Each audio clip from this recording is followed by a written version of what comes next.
Radhe Radhe everyone. आप सभी को षटतिला एकादशी की बहुत बहुत शुभकामनाएं। फ्रेंड्स, एकादशी के व्रत को सर्वश्रेष्ठ व्रत माना जाता है और उसमें भी षटतिला एकादशी का अपना ही महत्व है।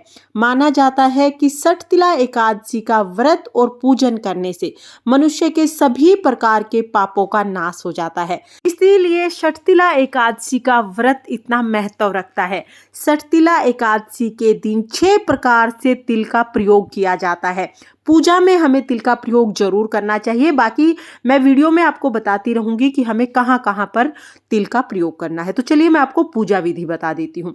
षटतिला एकादशी के दिन अगर आप लड्डू गोपाल जी की सेवा करते हैं तो जब आप लड्डू गोपाल जी को स्नान कराएंगे तो तिल का आसन देकर ही आप लड्डू गोपाल जी को बिठाएं। तो यहाँ पर देखिए, तिल का आसन देकर मैंने लड्डू गोपाल जी को विराजमान किया है। अब हम जिस जल से लड्डू गोपाल जी को स्नान कराएंगे उस जल में भी हमें तिल डालने हैं, यानी तिल युक्त जल से हम लड्डू गोपाल जी को स्नान कराएंगे। और आप चाहें तो आप लड्डू गोपाल जी के लिए तिल का उबटन भी बना सकते हैं। तिल का उबटन लगा के आप लड्डू गोपाल जी को स्नान करा दीजिए। और अगर आप उबटन नहीं बना पा रहे हैं तो कोई बात नहीं, जिस भी जल से आप लड्डू गोपाल जी को स्नान करा रहे हैं उसमें आप तिल डाल दीजिए और उस जल से आप लड्डू गोपाल जी को स्नान करा दीजिए। देखिए, षटतिला एकादशी के दिन 6 प्रकार से तिल का उपयोग करना चाहिए। पहले स्नान में, फिर पूजा में, फिर हवन में, दान में, तर्पण में और फिर सेवन में। यानी षटतिला एकादशी के दिन जो आप फलाहार करेंगे वो भी हमें तिल से बना हुआ ही करना चाहिए। इस तरह से 6 प्रकार से हम तिल का उपयोग करते हैं। अब देखिए, लड्डू गोपाल जी हो गए हैं बिल्कुल तैयार और हम षटतिला एकादशी की चौकी लगा लेंगे। तो आप चौकी पर या पटड़े पर पीले रंग का आसन बिछा लें। भगवान विष्णु को पीला रंग अति प्रिय है, तो एकादशी की जब भी आप पूजा करें पीले रंग का आसन बिछाएं। उसके बाद देखिए, थोड़े से तिल का हमें आसन देना है। तो यहाँ पर 2 जगह हमने तिल का आसन दे दिया है। भगवान विष्णु की फोटो को विराजमान किया है। आपके पास भगवान विष्णु की फोटो या मूर्ति है उसे विराजमान कर लें। साथ में अगर लड्डू गोपाल जी की सेवा करते हैं तो उनको भी आप जरूर विराजमान करें। इसके बाद सबसे पहले थोड़े से तिल का आसन देकर हम दिया जला लेंगे। यहाँ पर मैंने तिल के तेल का दिया जलाया है। अगर आप तिल के तेल का दिया जलाते हैं तो बहुत ही अच्छी बात है। अगर तिल का तेल नहीं है तो कोई बात नहीं, देसी घी का दिया जलाकर उसमें तिल डाल सकते हैं। इसके बाद देखिए, क्योंकि हमने भगवान विष्णु की फोटो ली है तो फोटो को स्नान नहीं करा सकते हैं, इसलिए हमने जल के छींटे लगाकर भाव रूप में स्नान करा दिया है। लड्डू गोपाल जी को पहले ही हमने स्नान करा के वस्त्र धारण करा दिया है। अब इसके बाद हम भगवान विष्णु को वस्त्र स्वरूप कलावा समर्पित कर देंगे और फिर हम सभी को तिलक करेंगे। तो तिलक के लिए जब भी आप एकादशी पर भगवान विष्णु को तिलक करें तो पीले चंदन से ही तिलक करें। अगर आपके पास पीला चंदन नहीं है तो आप हल्दी से भी तिलक कर सकते हैं। तिलक करने के बाद सभी को हम तिल समर्पित करेंगे। चावल का उपयोग एकादशी के दिन बिल्कुल भी ना करें, तिल का उपयोग आप करें। इसके बाद पीले रंग के फूल हम भगवान विष्णु को समर्पित करेंगे। आपको पीले रंग के फूल मिल जाते हैं तो बहुत अच्छी बात है। पीले रंग के फूल ना मिले तो जो भी फूल मिल जाए उनसे आप पूजा करें।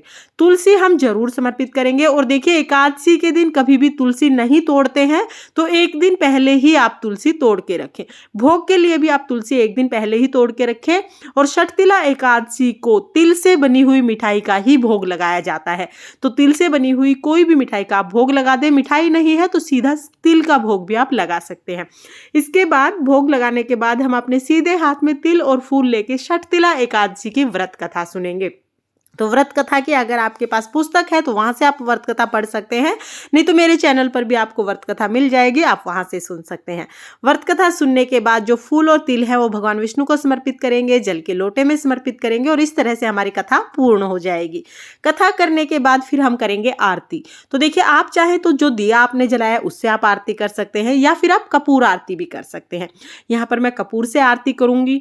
बहुत ही प्रेम पूर्वक हम यहाँ पर ओम जय जगदीश हरे की आरती कर सकते हैं, भगवान श्री कृष्ण जी की आरती कर सकते हैं, विष्णु भगवान की कोई और आरती आपको आती है तो वो आप कर सकते हैं।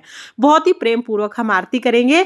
और देखिए, क्योंकि मैं ये पूजन अपने घर के मंदिर में ही कर रही हूँ इसलिए मैंने गणेश जी को अलग से विराजमान नहीं किया है। अगर आप किसी और जगह चौकी लगा रहे हैं तो गणेश जी को भी विराजमान जरूर करें। मैं यहाँ पर मंदिर में ही पूजन कर रही हूँ तो सभी देवी देवताओं का पूजन भी साथ में ही हो रहा है। आरती करने के बाद जो जल का लोटा है वो हम सूर्य देवता को अर्घ दे देंगे। और देखिए, इस तरह से हमारा षटतिला एकादशी का पूजन पूर्ण हो जाएगा। पूजा करने के बाद जो भी हमने भोग प्रसाद चढ़ाया है वो आप सभी को प्रसाद स्वरूप बांट सकते हैं। और अगर आप एकादशी का व्रत करते हैं तो षटतिला एकादशी के दिन जो आप फलाहार लेंगे वो तिल से बना हुआ फलाहार ले, बहुत ही शुभ रहता है। षटतिला एकादशी के दिन आप तिल का प्रयोग 6 प्रकार से जरूर करें और इस दिन आप तिल का सेवन भी जरूर करें और दान भी जरूर करें। तो ये थी षटतिला एकादशी की बहुत ही सरल पूजा विधि। अगर आपको ये पूजा विधि पसंद आई हो तो प्लीज़ वीडियो को लाइक कर देना, क्योंकि आपका एक लाइक मुझे मोटिवेट करता है बहुत सारी वीडियोस बनाने के लिए। और हम महिलाएं घर में तीज त्योहार कैसे करते हैं ये देखने के लिए मेरे चैनल को सब्सक्राइब कर लेना। तो फिर मिलते हैं किसी और वीडियो के साथ, तब तक के लिए जय श्री कृष्णा, राधे राधे।